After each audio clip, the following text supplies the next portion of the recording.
Our everyday logic operates on a strict, predictable path. We are used to moving forward or backward in straight, unwavering lines. On a standard number line, the rules of movement are locked. If you jump to 2, squaring it lands you on +4. The same applies in reverse. Jumping left to -2, squaring it loops your path back across 0, dropping you right back onto +4. Under these rules, squaring any number creates a boundary. It is impossible to multiply a number by itself and end up on the negative side of the line. This leads to a specific, irritating problem. What exact number, when multiplied by itself, equals -1? For centuries, math hit a wall here. Attempting to calculate a path to -1 through squaring results in a dead end that defies the physical logic of counting. To bypass that barrier, mathematicians eventually introduced a new symbol. They defined I, or iota, as the square root of -1. At first, the idea was mocked. Critics dismissed I as imaginary, because unlike stones or apples, you cannot physically hold -1 of an object, let alone its square root. Embracing this placeholder provided the coordinates needed to measure a universe that doesn't always move in straight lines. Standard real numbers restrict us to a one-dimensional track. We can move left, right, forward, or backward, but cannot deviate from that single axis.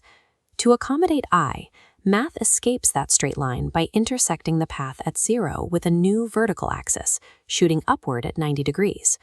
Multiplying by I becomes rotation. A positive real value sweeps upward, turning 90 degrees to lock on to this new imaginary line. Crossing these two distinct lines creates a geometric playground known as the two-dimensional complex plane. In this space, I serves as a mathematical engine for rotation. It allows us to step off the straight path and begin turning. We navigate this space using the complex number formula, z equals a plus bi. In this 2D plane, the a represents the real part. This is the horizontal value, the everyday measurements we use to count physical objects. The second half is bi, the imaginary part. This governs the vertical height and the rotational position relative to the center. Think of a complex number as having superhero anatomy. It relies on a grounded, everyday identity, working simultaneously with a hidden, extraordinary ability. Without both parts working together, you cannot accurately pinpoint a location within two-dimensional space. This theoretical vertical dimension has direct applications in the physical world. Alternating current electricity doesn't travel straight through a wire. It moves in continuous, rotating, vibrating waves.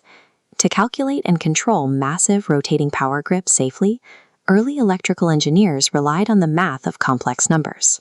Aeronautical engineers use this exact rotational math to map how air currents curve over wings to generate lift. Modern wireless communication exists because we can process complex waveforms. The leap from an analog phone to an advanced smartphone is built on imaginary math.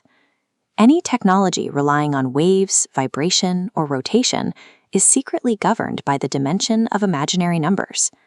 The impossible number exposed a limitation in our logic. Our initial perspective was too narrow to account for the way the universe actually moves. Mathematics provides a lens to perceive the invisible forces of nature long before we can build the machines to harness them. By stepping off the straight line and embracing an imaginary concept, humanity gained the ability to engineer the modern world.